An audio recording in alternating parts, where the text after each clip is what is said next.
থানায় নেওয়ার ক্ষেত্রেও ওখানে শিক্ষার্থীদের নানান রকমের আপত্তি ছিল। তারপরে হসপিটালদের সহায়তায় তারা থানায় নিয়ে যায়। থানায় নেওয়ার পরে থানা তখন তাকে রাখতে, আমাকে যেটা ওরা বললো যে থানায় যাওয়ার পরেও নাকি শিক্ষার্থীরা বলেছে যে না আমাদের মোবাইল ফেরত দিতে হবে, এটা করতে হবে, সেটা করতে হবে, আপনারা ও থানায় আটকে রাখতে কী হবে, আমাদের এখনই জিনিস ইত্যাদি করি। তারপরে আপনার থানা যারা ছিল তখন তারা বলছে ঠিক আছে ওরা চিকিৎসা করবে। তখন ওরা ঢাকা মেডিকেল ইমার্জেন্সি নিয়ে আসে। এখন থানায় রাখলে তো লাভ না, চিকিৎসা দিতে হবে, তারা রাইটলি বলেছেন। তো এখানে নিয়ে আসে। তারপরে আমি সকালবেলা রিপোর্ট দেখলাম যে 1:15 এসে ডেথ সার্টিফিকেটে বলা আছে। তো আমি ভোরবেলাতে উঠেই আমি আমার প্রক্রিয়ার সম্বন্ধে সহকর্মীদের ফোন করি। আমরা একযোগে হসপিটালে যাই, যে আমরা প্রথমে যে মর্গে এটা ছিল সেই মর্গের যে দায়িত্বে তার সাথে কথা বললাম, তার রিপোর্টটা দেখলাম খুবই অথেন্টিক যেটা কিনা। বাট সেখানে তার কোনো, যেহেতু তার কোনো পরিচয় নাই, তার কোনো অভিভাবক নেই, তারা বলছিল স্যার আমরা কিন্তু আমরা অপেক্ষা করে থাকতে হবে। তারপর আমরা ওখান থেকে হলে যাই। হলে যে আমরা প্রভোস্টকে ডাকাই এবং হসপিটালে ডাকিয়ে আমরা যে 2টা রুমের এরকম দুর্ঘটনা ঘটেছে সেখানে আমরা তাদের পরিদর্শন করি। পরিদর্শন শেষে আমরা 2টো সিল গালা করে দিই। তারপরে আমি প্রভোস্টকে বলি তাৎক্ষণিক আপনি এখনই একটা কমিটি করবেন, আমার একদিন স্টেম করতে থাকবেন। এবং এর মধ্যে আমরা ওই ওনার যেখানে ক্যামেরা আছে সেখানে গিয়ে আমরা দেখলাম ফুটেজ দেখে আসলে বাইরের ক্যামেরা ছিল তো ভেতরে আমরা তেমন কিছু বুঝতে পারিনি। তারপরে ওনাদের বলেছি আপনি এটা দেখেন, কারণ অনেকের কাছে ভিডিও আছে, আপনাদের শিক্ষার্থীদের কাছে এগুলো দেখেন। তো উনি তাৎক্ষণিকভাবে একটা কমিটি করলেন। কমিটি করে উনি নোটিশ দিলেন যে 12টার মধ্যে শিক্ষার্থী একটা ওপেন নোটিশ দিলেন যে যারা 12টার মধ্যে তোমরা যা যা জানো আমাদের তথ্য দাও। সেই প্রক্রিয়া শেষ হচ্ছে, এখন কমিটি কাজ করছে। ইন দি মিন টাইম আমাদের বিশ্ববিদ্যালয়ের তরফ থেকে শাহবাগ থানায় যে একটি মামলা দায়ের করা হয়েছে। মামলা দায়ের প্রক্রিয়াটা জাস্ট আধা ঘন্টা শেষ হয়েছে। আপনার যা আগে এফআইআর করতে হয়, তারপরে মামলা করতে হয়। আমরা এখনো নাম দেইনি আসামি, কারণ আমরা তো কাউকে জানি না। হত্যা মামলা হয়েছে এবং আমরা কতিপয় মানে অজ্ঞাতনামা বলতে যেতে হবে ওরকম বলেছি, কারণ আমরা তো এখন নাম দিতে পারি না, কারণ আপনার তদন্ত আমরা তো নাম দিতে পারি না। হয়তো তদন্ত রিপোর্ট ওনারা পেলে, এবং ওই তদন্ত আমি বলেছি আপনারা সন্ধ্যা 6টার মধ্যে আমাকে রিপোর্ট দেবেন। তো ওনারা রিপোর্ট দিলে আমরা তখন বিশ্ববিদ্যালয়, ওনারা হয়তো ম্যাক্সিমাম শাস্তি নিশ্চিত করতে পারবেন, আসন বাতিল ওনারা বেশি পারবেন না। আমাদের কাছে রিপোর্ট আসে তখন ওই আমরা যদি কোনো নাম পাই, আমি এখন জানি না কি পাবো, নাম পেলে আমরা প্রাথমিকভাবে যেটা করতে পারি, কি হবে আমি জানি না, বাট যেটা আমরা জানি হয় সাধারণত যে ওদের সাময়িকভাবে বহিষ্কার করা হয়, অতীতে আমরা দেখেছি। তারপরে তদন্ত চলে, সিন্ডিকেটের রিপোর্ট হয়, ইফ ইট ইজ ওকে দেন ওদের চূড়ান্তভাবে বহিষ্কার করা হয়। এইটা হলো আমাদের প্রশাসনিক প্রক্রিয়া চলছে একদিকে, আর একটা হলো আইনি প্রক্রিয়া চলছে। আমরা এই DC crime, ADC crime, Shahbag থানা, ওনাদের সাথে ওভার টেলিফোন কথা হয়েছে, তাদেরকে আমরা আসতে বলেছি কত দ্রুত তারা এদের গ্রেপ্তার করতে পারে। তাদের ফোন নাম্বার নিয়ে, ফোন নাম্বার আমি এখনো পাইনি, পেয়ে যাবো, আপনার সাথে কথা বলি, আমি ওখানে যাবো। ফোন নাম্বার নিয়ে তাদের ফোনগুলোকে ট্র্যাক করে কীভাবে, ইতিমধ্যে আমরা হলেও বার্তা দিই, সকালেই বার্তা দিয়েছি যে আপনারা গেট টেট লক রাখেন যাতে কেউ বেরোতে না পারে। তো হলে এটা খুব সহজ ব্যাপার না, আপনারা বুঝতে পারেন।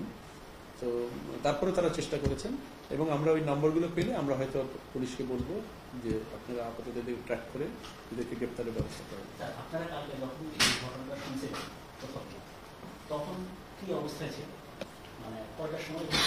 আমি ঘটনাটা শুনি 12টার পরে, রাত 12টার পরে, এর আগে আমি জানি।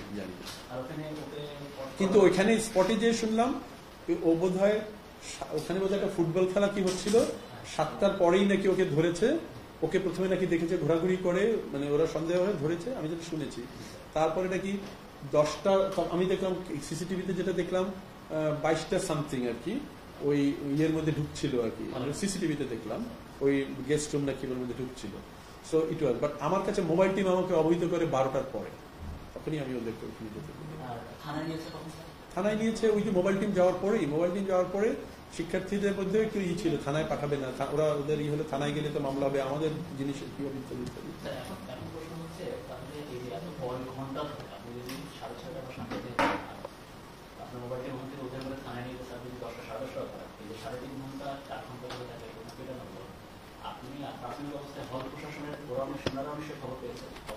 ওখানে 3জন হাউস লিডার ছিলেন।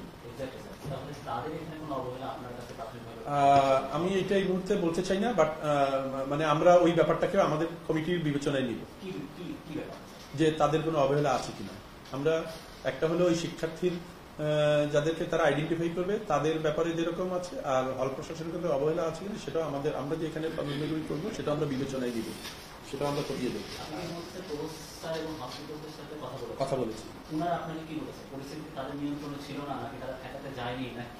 প্রভোস্টের বক্তব্য হলো খুব পরিষ্কার যে সে আসন বরাদ্দ দিয়ে, আমি প্রভোস্টকে মাঝরাতেই ফোন করছি বাট তাকে রিচ করতে পারিনি। প্রভোস্টের বক্তব্য হলো, ভাই আমি তো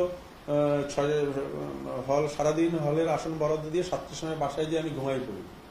ঠিক আছে, আমি বলি আপনি থাকেন কোথায়? এই বাংলো। তো আপনি ঘুমিয়ে পড়ছেন, আপনার দারোয়ান পিয়ন আছে, তারা আপনাকে ডাকতে পারত। উনি আমার জানা মতে উনি রাতে আর আসেন না স্পটে। উনি সকালে আমার মনে হলো আমি যাওয়ার পরে উনি আসছি, আমি ওনাকে ডাকিয়ে এনেছি। ঠিক আছে, বাট হাউস টিউটর ওখানে রাতে ছিলেন, মানে ওই ঘটনার সময় 3 জন ছিলেন এবং এই 3 জনই থানায় মামলা করার ক্ষেত্রে সহায়তা করেন। এই যারা লিখতে হয় তো ওনারা বর্ণনাটা ওনারা ঠেকাতে পারেন নাই। ওনারা বলছেন যে আমরা অনেকে এই আহত হয়েছি। হ্যাঁ, ওনারা বলছে আমরা খুব চেষ্টা করেছি ভাই, আমরা তো, এবং ওনাদের অনেকের শারীরিকভাবে ওনারা অনেকে আহত হয়েছেন আর কি। হ্যাঁ, বাট 3 জন মানুষ আসলে সেই জন্য আমি তাড়াতাড়ি ওকে থানায় পাঠানোর ব্যবস্থা করি, যাতে করে ও নিরাপদ থাকে, হলের অন্যান্যরা নিরাপদ থাকে। কিন্তু এত ইনজুর্ড হয়েছে ওরা আগে তখন ওকে হাসপাতালে পাঠায়। স্যার আমি একটু বলি স্যার, এই যে মানে আমরা দেখছি যে 5 আগস্টের পরে পাবলিক স্টুডেন্ট এটা আসলে স্যার আপনারা যেমন সে যদি এটাকে ছাত্রলীগও করে থাকে, ছাত্রলীগ মামলায় থাকে, তার নামে মামলা করেন, বিচার করেন, কিন্তু পাবলিক মব দিয়ে দেখেন আমরা কিন্তু জিয়া হলে যে ছাত্রীর সভাপতিকে ওরা আটকালো, আমরা কিন্তু ওই মবের মধ্যে মানে অনেক শিক্ষার্থীর ক্ষোভের মধ্যে ওকে বের করে নিয়ে থানায় দিয়েছি। আমরা কিন্তু এটা কোনোভাবেই অ্যালাউ করি না, এবং আমরা এই হল ভিজিট করেছি বার্তাটা দেওয়ার জন্য। আমাদের নানান মেকানিজমে আমরা চেষ্টা করছি ওদেরকে শান্ত রাখার, তবে অধিকাংশই এটা অনুসরণ করছে। বাট না হলে এই অঞ্চল এতদিন এরকম মানে অভিভাবকহীন ছিল, কোনো দুর্ঘটনা ঘটে না, এটা তো হতো না। শিক্ষার্থীরা নিজেরা যদি নিজেদের অবস্থা না বুঝতো, কিন্তু এর মধ্যে কিছু তো থাকে যারা সবসময় একটু তাদেরকে নিয়ন্ত্রণে রাখা একটু ডিফিকাল্ট, সেই দুর্ঘটনাটাই এখানে ঘটেছে।